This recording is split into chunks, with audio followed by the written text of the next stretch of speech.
sortez de mon entreprise, a-t-il lancé d'un ton sec à l'autre bout de la grande table de conférence, frappant la table du plat de la main juste à côté de mon expresso, tel un juge rendant un verdict sans appel.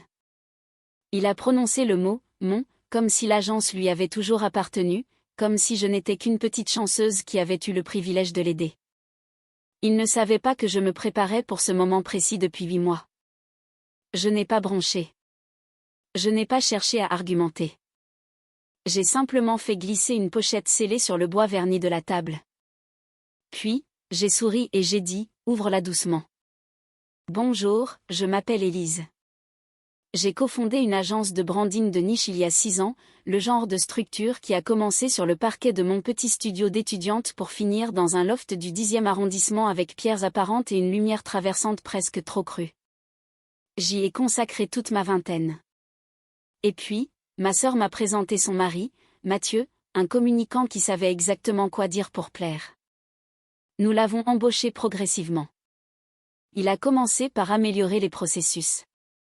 Au début, cela ne me dérangeait pas, jusqu'à ce que les réunions commencent à s'organiser sans moi, jusqu'à ce qu'il se mette à présenter mes propres stratégies de marque comme étant les siennes. Puis, un matin, je suis entrée dans mon propre bureau et j'ai découvert que mon nom avait été retiré de la signalétique murale. C'est là que j'ai compris que je n'étais pas simplement mise à l'écart, j'étais en train d'être effacée. Au moment où il m'a ordonné de vider mon bureau, je savais que je n'avais qu'une seule cartouche. Pas pour supplier, pas pour me disputer, mais pour l'achever. Et quand il a ouvert ce dossier, l'atmosphère dans la pièce a radicalement changé. Il a cligné des yeux, pour la toute première fois, il n'a pas trouvé un seul mot à dire. Mathieu n'a pas touché au dossier tout de suite, il s'est contenté de le fixer comme s'il risquait d'exploser. Il a jeté un regard nerveux aux autres personnes présentes, 2 chefs de projet, notre comptable, et une stagiaire graphiste qui regrettait visiblement d'être arrivée en avance. Je l'ai regardé se décomposer. J'avais attendu si longtemps pour voir cette expression exacte sur son visage. Revenons un peu en arrière. Il y a 6 ans, j'ai lancé l'agence avec un seul client et un tableau d'inspiration scotché au-dessus d'un bureau de récup. J'ai bâti tout ça en jonglant avec des missions en freelance, des assiettes de pâte au beurre et des crises d'angoisse en pleine nuit. À la 2e année, j'avais un carnet de commandes, une image de marque et une vraie dynamique. À la 3e année, j'ai fait une erreur, j'ai fait confiance à la famille. Mathieu a épousé ma petite sœur, Manon, une responsable RH dans un grand groupe qui pensait qu'être à son compte signifiait travailler en leggings de yoga devant son ordinateur. Mathieu, lui, était charmant. Trop charmant. Il a proposé de m'aider à optimiser les opérations. En quelques mois, il gérait les factures, négociait avec les prestataires et organisait des présentations clients sans m'en informer. Mais voici ce qu'il ignorait, mon nom n'avait jamais été retiré des documents officiels de propriété au greffe. Et après l'avoir vu transférer un paiement de 20 000 € à un consultant externe qui s'avérait être son ami Damien, je suis devenue silencieuse. D'un silence dangereux. J'ai engagé un avocat spécialisé. J'ai créé une nouvelle structure juridique, une SAS. Et je l'ai laissé continuer à creuser son propre trou jusqu'à ce que j'aie tout ce qu'il me fallait. Et là, il était à quelques secondes de s'en rendre compte. Parce que le dossier devant lui n'était pas juste du papier, c'était une arme chargée. Mathieu a enfin ouvert la pochette. C'était comme regarder un joueur de poker réaliser trop tard qu'il avait bluffé avec rien dans les mains. À l'intérieur se trouvait un audit financier complet signé par un expert assermenté, avec le détail des notes de frais, des prestataires fantômes, des consultants fictifs et des emails internes qu'il pensait avoir supprimés. J'avais tracé chaque centime qu'il avait détourné. Chaque manipulation, chaque signature imitée sous prétexte d'efficacité opérationnelle. Mais revenons encore un peu en arrière. La trahison la plus profonde n'était pas financière. C'était la façon dont Mathieu avait lentement retourné ma sœur contre moi. Manon a arrêté de venir à l'agence. Elle a commencé à répéter ces mots à lui, « Laisse-le diriger, Élise. Tu es trop attachée émotionnellement à la marque. » Elle m'a accusé de faire du micromanagement quand j'ai posé des questions sur un écart budgétaire. Puis est venue la pire partie, Mathieu a prétendu que je détournais des fonds. Il a pris Manon à part pour lui dire que j'avais un problème, que je faisais un burn-out, que j'étais instable et plus apte à diriger une entreprise.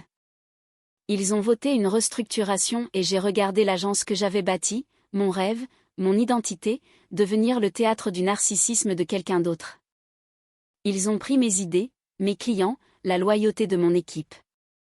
Mais je les ai laissés faire car, pendant qu'ils s'occupaient à faire de moi un fantôme, je construisais quelque chose de bien plus solide en sous-main. Une deuxième entité, un réseau secret et une piste de preuves administratives qui menaient droit à leur perte. Maintenant, à chaque page que Mathieu tournait, son visage perdait une nuance de couleur pour virer au livide. Il ne connaissait pas encore le pire, mais il allait le lire. Il est arrivé à la dernière page et s'est figé. Je ne comprends pas, a balbutié Mathieu, la voix brisée. Aussi, tu comprends très bien, ai-je dit calmement. La page 14 détaille le transfert de propriété. Tu l'as signé. Jamais. Sa voix s'est éteinte quand ses yeux se sont posés sur le scan de la signature. Identique à la sienne. Trop identique. J'ai fait appel à un expert en graphologie, ai-je ajouté. Il s'avère que tu imites ma signature depuis presque un an. Un silence de mort s'est installé dans la pièce. Même la stagiaire a arrêté de faire semblant de boire son café. C'était l'instant T. Le moment où tout basculait. Il a levé les yeux vers moi, pour la première fois, il n'était plus arrogant. Il était terrifié. Tu vois, il y a 3 mois, j'ai secrètement vendu 60% de la propriété intellectuelle de l'agence, des droits de marque et des actifs de création à un cabinet partenaire de confiance. Une clause de cette vente stipulait que si une activité illégale était découverte sous la direction actuelle, la propriété restante reviendrait par défaut au lanceur d'alerte, c'est-à-dire moi. L'audit le prouvait. Et avec une fausse signature enregistrée, il n'était pas seulement en faillite morale, il était juridiquement vulnérable. Je me suis levé calmement en rassemblant mes affaires. Dans environ 20 minutes, un huissier te remettra une notification officielle. Tu ne fais plus partie de cette entreprise. Il a regardé Manon, qui venait d'entrer et qui avait tout entendu. Mathieu, a-t-elle murmuré, blême. Et c'est là qu'il a murmuré les seuls mots honnêtes que j'ai jamais entendus de sa bouche, elle m'a piégé. Non, Mathieu. Je t'ai démasqué. Après que la salle de conférence se soit vidée, Mathieu était parti, Manon le suivant comme une ombre. Je suis restée assise seule. Pas triomphante, pas hautaine, juste immobile. Parce que la vengeance, la vraie, ne ressemble pas au point culminant d'un film. Elle ressemble à une soudaine clarté. J'ai fixé ce même bureau où, 8 mois plus tôt, j'avais pleuré en cachette après avoir découvert que Mathieu avait transféré 14 000 € sur un compte écran libellé « Développement d'équipe ». C'était le moment où j'avais arrêté de réagir pour commencer à planifier. J'avais appelé mon ancienne mentor, Maître Claire, une avocate d'affaires qui m'avait dit un jour « Ne combats jamais le feu par le feu. Combats-le avec de la paperasse ». Nous avions formé cette nouvelle structure, Elise Creative Holdings. Discrète, cachée. Puis j'ai commencé à transférer un client fidèle après l'autre, une clause de droit d'auteur après l'autre. Chaque nouveau design était déposé sous le nom de ma nouvelle entité, chaque mise à jour de stratégie était protégée et marquée d'un filigrane. Tous les actifs numériques étaient enregistrés sur le cloud avec horodatage. Pendant ce temps, Mathieu se pavanait dans mon agence comme un roi. Il pensait m'effacer, mais je réécrivais tout sous un autre nom. J'ai aussi commencé une thérapie, pas seulement pour la trahison, mais pour comprendre comment j'avais pu brader ma valeur si facilement pour une illusion de paix familiale. Ce dossier n'était pas seulement une vengeance, c'était une assurance vie. Et maintenant, c'était ma protection. Mais je n'avais pas fini. Il me restait un dernier coup à jouer, un dernier mail à envoyer. Une personne devait connaître la vérité avant d'investir un seul centime de plus dans les projets de Mathieu, car le vrai choc ne l'avait pas encore atteint. Mais il arrivait. Je suis rentrée dans mon appartement, j'ai jeté mes clés sur la console et j'ai ouvert mon ordinateur portable. Le brouillon du mail était déjà prêt. Objet, urgent, à lire avant toute signature avec Mathieu Whittaker.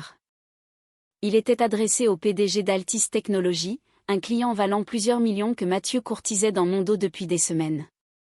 Il essayait de leur vendre une proposition de joint venture. Le problème ? Il utilisait des concepts volés dans mon portfolio secret pour les impressionner, des designs qu'il ne savait pas protéger par des signatures numériques invisibles. J'ai joint l'audit, les documents juridiques et une comparaison côte à côte de mes maquettes originales et de ce que Mathieu prétendait être sa dernière innovation. Puis j'ai ajouté une dernière pièce jointe, un enregistrement vidéo. 2 semaines auparavant, j'avais placé un micro dans une salle de réunion et j'avais demandé négligemment à Mathieu, est-ce que je devrais m'inquiéter pour la présentation Altis ? Il avait ri en disant, mais non, ils ne sauront jamais qu'on a recyclé tes vieux trucs. Laisse-moi parler, toi contente-toi de rester assise et de sourire. J'ai cliqué sur envoyer. Puis j'ai appelé Maître Claire. Envoie la mise en demeure à l'équipe juridique d'Altis. Rends ça officiel. En moins de 24 heures, j'ai reçu une réponse du PDG lui-même, merci de nous avoir protégés de cet individu. Inutile de préciser que l'accord est annulé. Nous aimerions plutôt nous entretenir avec vous. Je me suis adossée à ma chaise, non pas pour fêter la victoire, mais pour respirer enfin. Car il ne s'agissait pas de détruire Mathieu, il s'agissait de me réapproprier qui je suis. Quant à Mathieu, son téléphone n'allait pas tarder à sonner, et l'appel ne serait pas amical. 3 jours plus tard, Mathieu m'a appelé à 3h27 du matin. Je n'ai pas répondu, mais j'ai regardé la transcription du message en direct sur mon écran. Élise, s'il te plaît, tu dois arrêter. Tu as gagné ton point. Altis s'est retiré. Les investisseurs paniquent. Manon est partie. Je t'en supplie. Ce n'était pas la voix d'un homme qui se pensait puissant.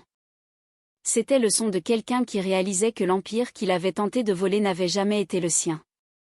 Dès le lundi suivant, 3 de nos plus gros clients ont annoncé publiquement qu'ils gelaient tous les projets en attendant un audit interne de la direction. Il s'avère que lorsqu'on met en lumière les agissements louches de quelqu'un, les autres commencent aussi à vérifier leurs factures. Puis est venu le vrai coup de grâce. Manon a débarqué à mon bureau sans prévenir. Elle avait l'air épuisée, son maquillage était défait, ses mains tremblaient. Il m'a tout dit, a-t-elle lâché. Elle ne savait rien pour l'argent, pour l'imitation de sa signature, pour les comptes écrans. Elle a essayé de s'excuser. Je l'ai laissé parler, mais je n'ai pas dit que ce n'était rien, parce que ce n'était pas vrai. Le problème n'était pas seulement ce que Mathieu avait fait, c'était qu'elle l'ait cru aussi vite, aussi facilement. Je pensais que tu t'en remettrais toujours, a-t-elle chuchoté. C'est ce que tu fais toujours. Je lui ai adressé un sourire triste. Personne ne devrait avoir à le faire. Elle est partie sans un mot de plus. Plus tard cette nuit-là, j'ai reçu une dernière notification. Mathieu avait été officiellement inculpé pour fraude bancaire, abus de biens sociaux et vol de propriété intellectuelle. Le dossier avait fait son travail. Mais le dernier rebondissement n'était pas encore arrivé. Il s'est produit discrètement 3 semaines plus tard. Je sirotais un café dans mon nouveau bureau, un espace que j'avais conçu de A à Z, des baies vitrées allant du sol au plafond, la lumière parisienne qui inondait la pièce et mon nom gravé sur la porte, Élise Conseil. Plus de bureaux partagés. Plus de crédits empruntés. Plus d'idées volées. Ce matin-là, j'ai reçu une enveloppe par coursier. Pas d'adresse de retour. Juste un document à l'intérieur, une lettre signée de l'avocat de Mathieu. Mon client abandonne officiellement toute revendication sur l'entreprise d'origine et ses actifs. En échange, il demande l'abandon des poursuites civiles. J'ai ri. Il était bien trop tard pour ça. L'engrenage judiciaire était déjà lancé. Mais c'est la note manuscrite en dessous qui m'a le plus touché, tu ne m'as pas seulement battu. Tu m'as rendu insignifiant. J'ai plié le papier, je l'ai placé dans mon tiroir et je ne l'ai plus jamais regardé. Plus tard dans l'après-midi, je me suis connecté à notre nouveau tableau de bord analytique. Mon agence venait de décrocher 2 campagnes nationales. L'une d'elles était pour Altis Technologies. Ils ne voulaient pas seulement nous embaucher, ils voulaient prendre une licence sur notre stratégie de marque pour leur expansion internationale. Et lors de la réunion finale, leur PDG s'est penché en avant et a demandé par curiosité, Qu'est-il arrivé au monsieur avec qui vous travailliez avant? J'ai souri. Ce n'était qu'un bug temporaire dans le système. Ils ont ri. Pas moi, car pour moi, ce n'était pas une plaisanterie. C'était la liberté. Pas bruyante, pas cruelle, juste définitive. Et quand je me suis enfin tenue devant la fenêtre à regarder la ville s'étendre sous mes yeux, j'ai murmuré un dernier mot.